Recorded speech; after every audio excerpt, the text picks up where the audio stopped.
Dear student, इस lecture में मैं डिस्कस करने जा रहा हूँ line integral.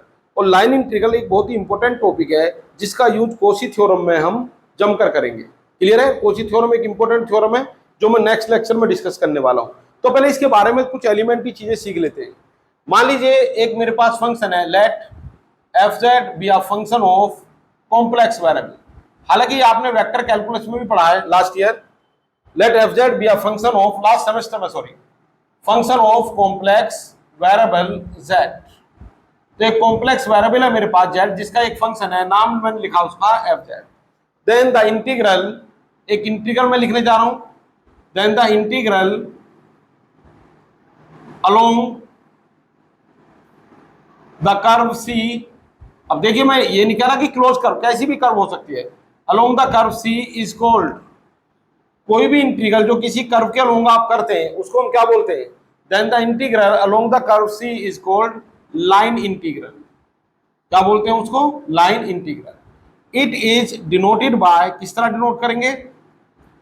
It is denoted by, चलो आयोटा लिख देता हूं, इंटीग्रल, और यहां लिख देंगे c, जो इंटीग्रल की लोअर लिमिट की जगह c लिख देंगे। लिखने का एक नोटेशन है सिर्फ, और एफ जेड डी जेड। और मान लीजिए कोई कर्व है, कोई भी कर्व ले लीजिए जैसा आपका मन करे, यह है कर्व सी। ठीक है, तो ये जो इंटीग्रल है इसी को हम बोलते हैं लाइन इंटीग्रल।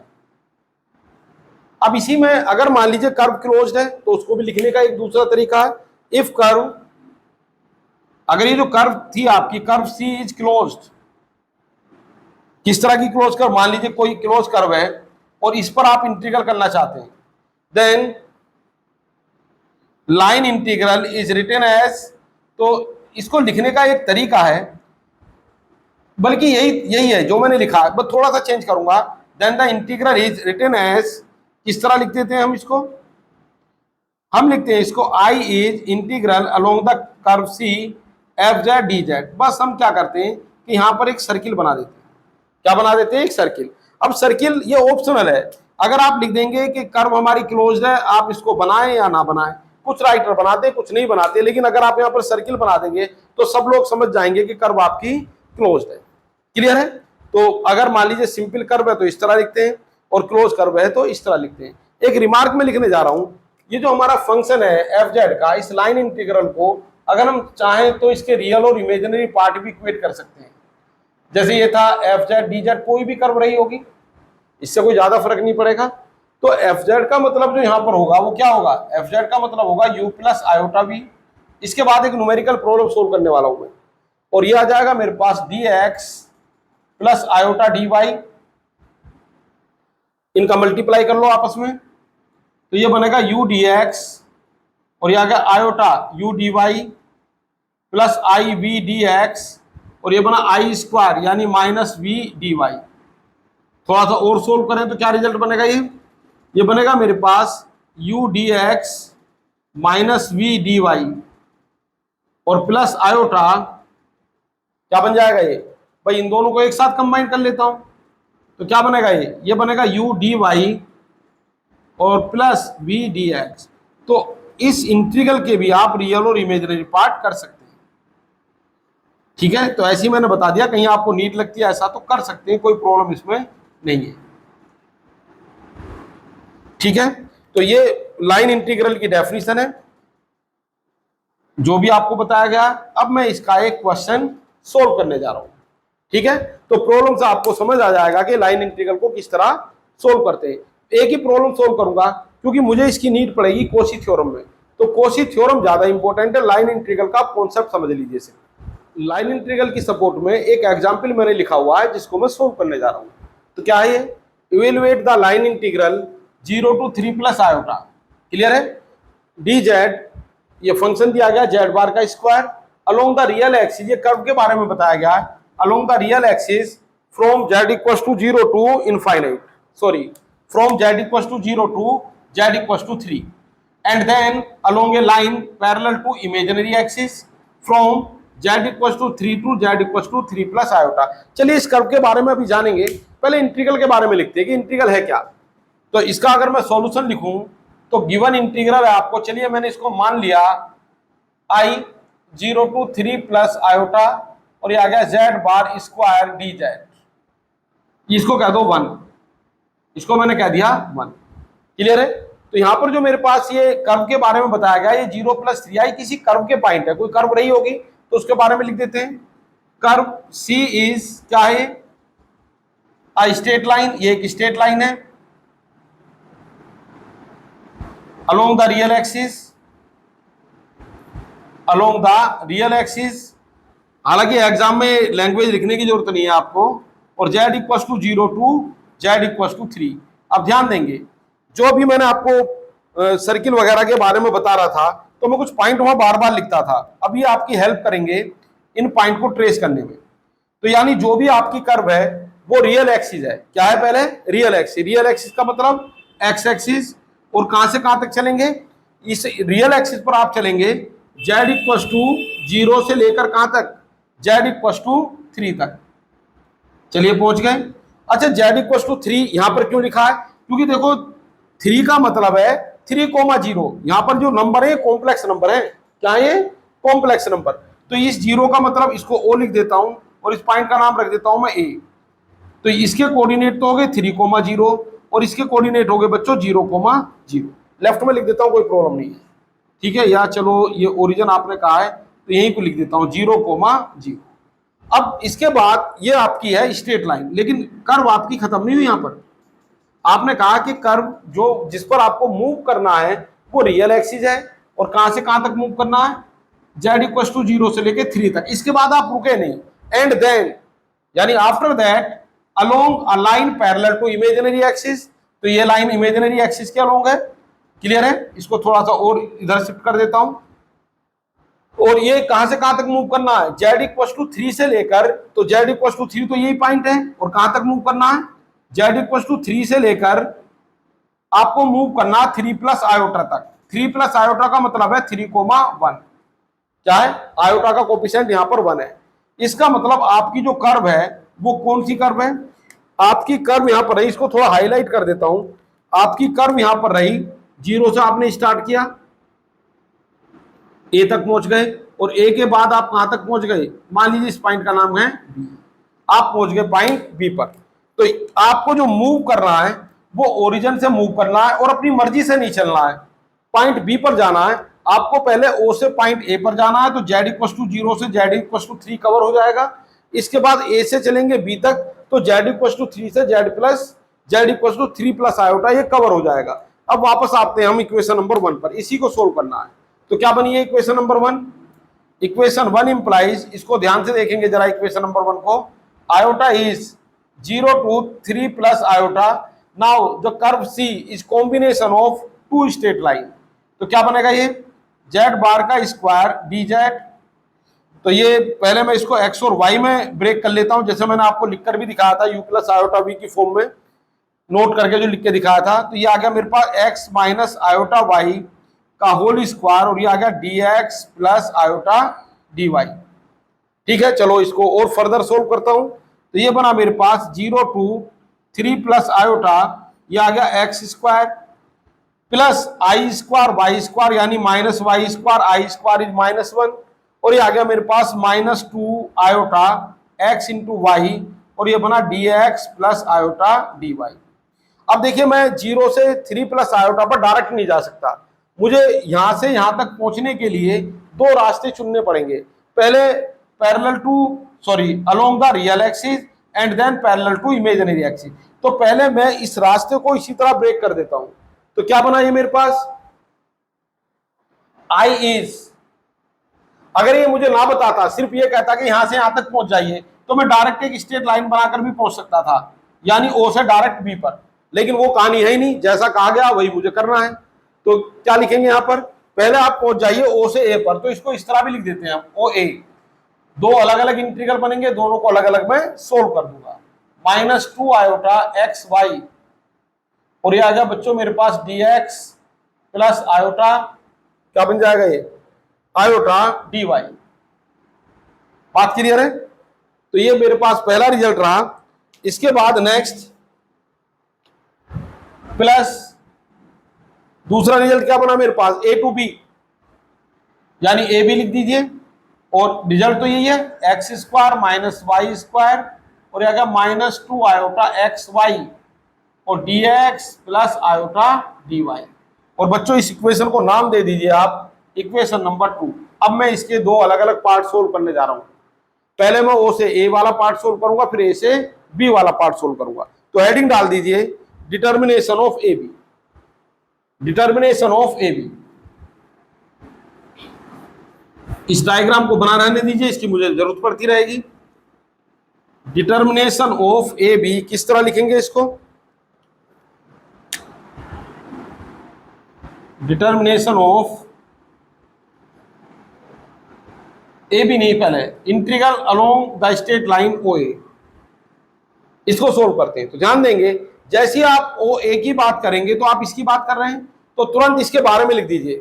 इसके बारे में जैसे इक्वेशन ऑफ ओ ए क्या होगी, इक्वेशन जितनी भी जानकारी आपको है इस कर्व के बारे में वो लिख दीजिए। इक्वेशन ऑफ ओ ए यानी एक्स एक्सिस वाई की वैल्यू यहाँ पर 0 रहेगी और डी वाई हमारे पास क्या रहेगा 0।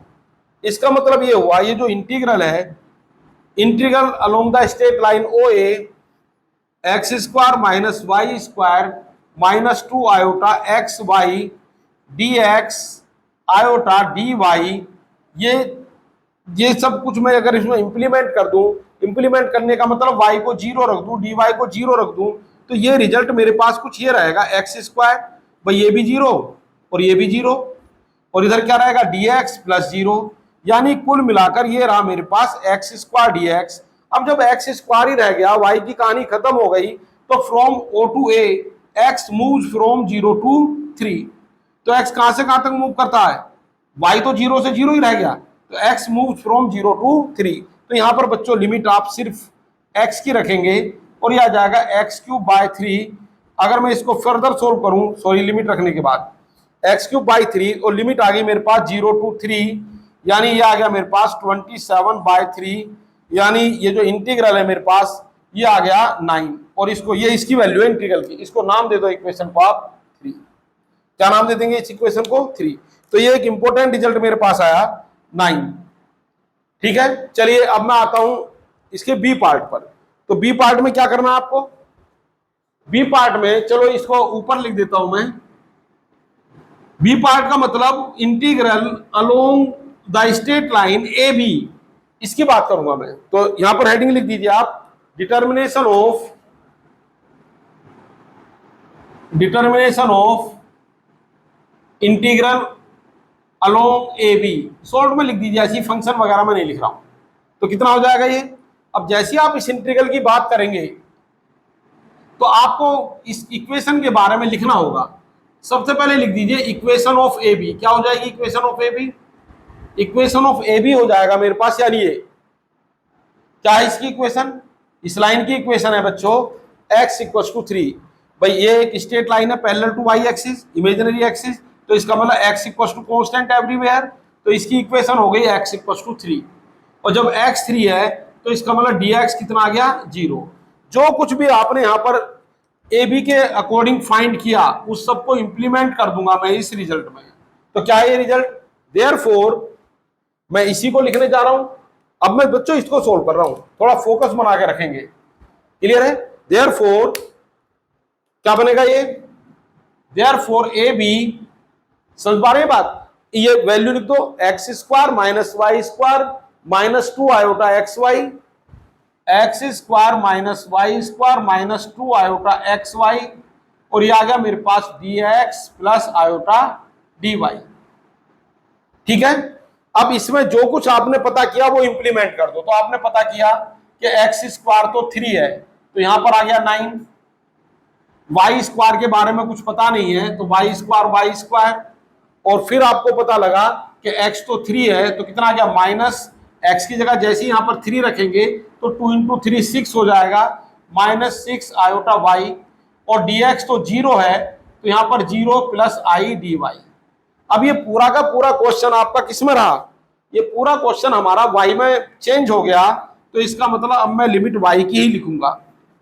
ठीक है, और इस i को, ये 9 की वैल्यू याद रखना, ये इक्वेशन नंबर 2 में पुट करने जा रहा हूं मैं इसको, इसकी जगह 9 आएगा, ये फर्स्ट इंटीग्रल की जगह क्या आएगा 9। चलिए, तो यहां पर ये i तो मैं बाहर लिख लेता हूं, ये वाला i, इंटीग्रल के अंदर बचा 9 minus y square minus 6 iota y और डी वाई। अब वाई के बारे में बात करो, वाई कहां से कहां तक वेरी करता है? वाई वेरीज फ्रॉम, ध्यान देंगे जब आप ए से बी तक की तरफ मूव कर रहे हैं तो y varies from 0 to 1। Y क्या से क्या बन गया? 0 से 1 बन गया। तो वाई को लिखेंगे आप 0 और यहां पर लिखेंगे आप 1। अगर ये इंटीग्रल आपका एक्स में बचता तो आपका एक्स 3 से 3 रहता, कांस्टेंट वैल्यू रहती। क्लियर है? इसीलिए एक्स में नहीं बचा ये। चलिए आगे बढ़ते हैं। इसको, इस इंटीग्रल को सोल्व करने में कोई ज्यादा मेहनत आपको नहीं करनी पड़ेगी। ये आ गया 9y minus Y cube by 3 और minus 6 iota y square by 2 और लिमिट आ गई बच्चों 0 टू 1। क्लियर है? चलो लिमिट रखना शुरू करता हूं। पहले 1 रख देता हूं। 1 रखा तो ये आ गया 9, 1 रखा आ गया 1/3 और ये 2 से ये कैंसिल हो गया तो 3 और ये आयोटा। 0 रखेंगे तो सभी टर्म आ जाएंगी मेरे पास 0, जितनी भी टर्म है सब 0 बन जाएंगी। तो कितना आया ये बना मेरे पास आयोटा और इसका एलसीएम ले लिया मैंने 3, तो क्या बनेगा ये बना 27 माइनस 1 और माइनस 9i। बात समझ पा रहे हैं? क्लियर है? तो रिजल्ट आ गया मेरे पास आयोटा इंटू कितना बना बच्चों ये 26 माइनस 9 आयोटा बाय 3। क्लियर है?